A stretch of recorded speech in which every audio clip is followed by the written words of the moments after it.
Marise Traoré is the first female fighter pilot in Burkina Faso, a profession she did not choose. It didn't begin with a launch pad or a thunderous roar.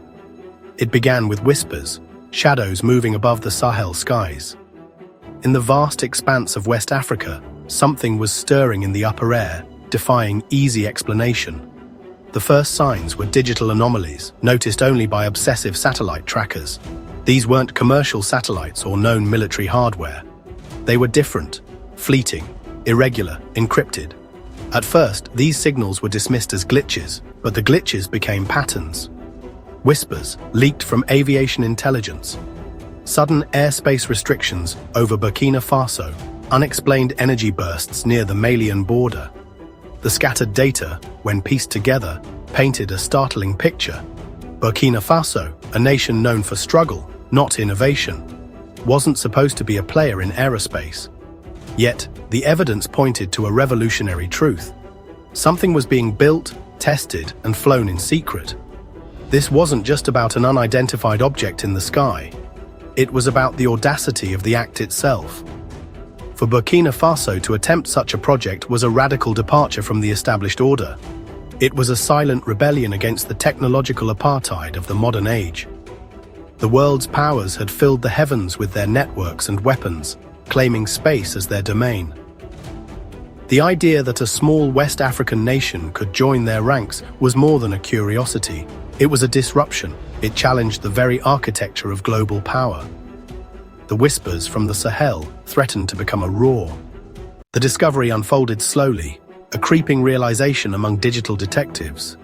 Independent satellite trackers and amateur astronomers noticed strange objects in low Earth orbit appearing and vanishing without warning.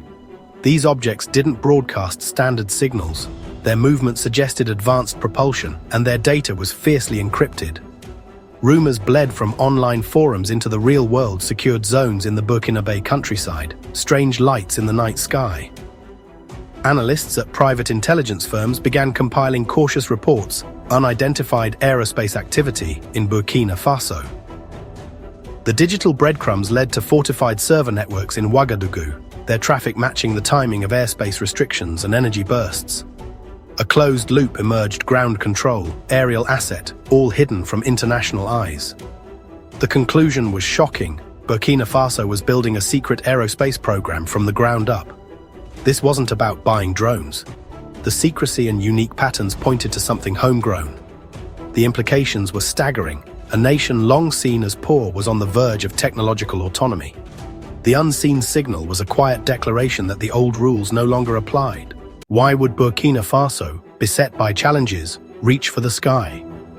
The answer: sovereignty. For decades, the country's security and resources were mapped and monitored by outsiders. This surveillance bred dependency. The nation's destiny was never truly its own. An indigenous aerospace program was a direct challenge to this status quo, a way to own its information. In the fight against insurgency, foreign intelligence came with strings attached and delays. Imagine having your own eyes in the sky, tracking threats in real time, securing borders and monitoring resources. This is not a luxury, it's a necessity for survival. Beyond defense, it's about economic independence. Controlling data means controlling wealth. A national satellite program could transform agriculture, water management, and mining. This is not vanity. It's a calculated strategy for liberation. It's about breaking free from technological neocolonialism. Sovereignty is not just political, it's informational. By investing in space, Burkina Faso declares it will be the author of its own maps and the master of its future. The cost is high, but the price of dependency is higher. Official reactions were silent, but behind closed doors, disbelief and anxiety spread. ECOWAS saw destabilization. A member state was secretly developing advanced technology. France, long the region's overseer, felt its influence slipping as Burkina Faso built its own surveillance. French intelligence scrambled, realizing their former subordinate could now watch them. In Washington, the response was mixed: concern and grudging respect. A new, unknown player complicated US operations and shattered assumptions of information dominance. The shock wasn't just about hardware, it was about a broken paradigm. Africa was no longer just a stage for global power plays. It was becoming a player itself. The quiet project in Burkina Faso forced a painful reassessment of Africa's place in the world. Evidence of Burkina Faso's aerospace activity was elusive whispers and digital ghosts, not concrete proof. Reports spoke of silent, high-speed craft and V-shaped lights maneuvering with uncanny precision. Analysts identified air corridors that went dark at night, secured for secret flights. These no-fly zones suggested total coordination between civil and military authorities, hidden from international oversight. Rumors swirled: high-altitude drones, microsatellites, even hybrid craft operating in both atmosphere and orbit. The lack of evidence fueled speculation, turning the project into a blank canvas for hopes and fears. What united the rumors was the implication of a technological leap. This was not an off-the-shelf project. It was disruptive. Burkina Faso wasn't just catching up, it was trying to leapfrog established paradigms. The ghosts in its airspace signaled a revolution unfolding in the shadows. Who was helping Burkina Faso? The idea of a homegrown program seemed implausible. The technical demands were immense. A shadow partner was assumed. Russia was a prime suspect, eager to expand its influence and provide rocket science under a veil of secrecy. China, with its focus on economic and technological partnerships, could offer satellite platforms and components. Iran, master of asymmetric warfare, might share expertise in drones and microsatellites. Each possibility carried implications for the world order. Yet, some analysts suggested a radical option, a pan-African effort drawing on diaspora expertise. Perhaps brilliant engineers had returned home, determined to build something for themselves. The mystery of the program's origin was as crucial as its existence. Whoever the partner, the project was a geopolitical game-changer. The most bewildering aspect was the Western media's silence.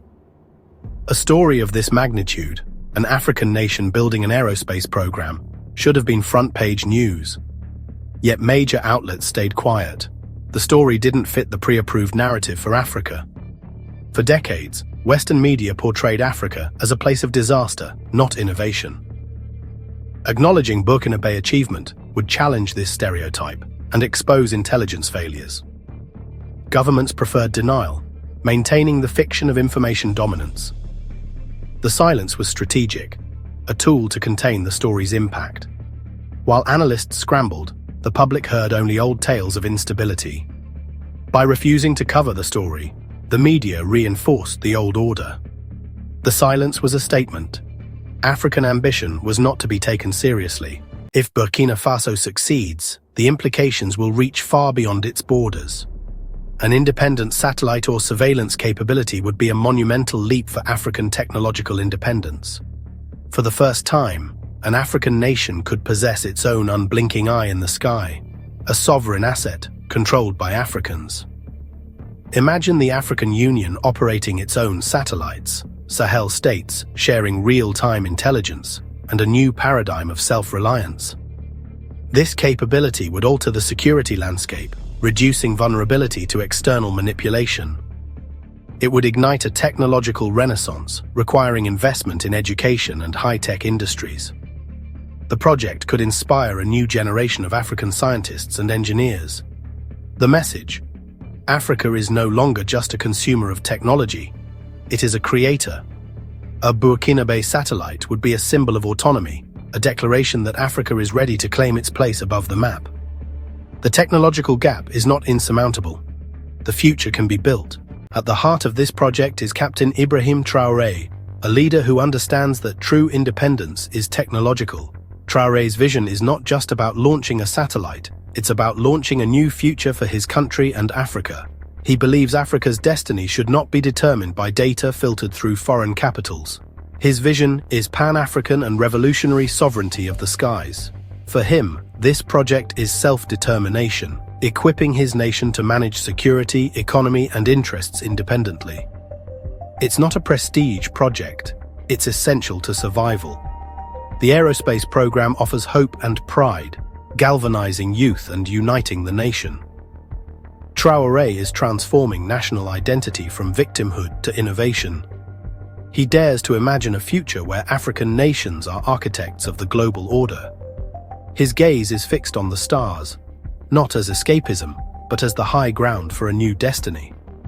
As the world awakens to Burkina Faso's ambitions, speculation and concern mount. The next step, a public demonstration, perhaps satellite imagery or a successful drone operation. Such a move would force global acknowledgement and escalate tensions. The transition from covert to overt capability is the most dangerous phase, shattering the fragile balance of power.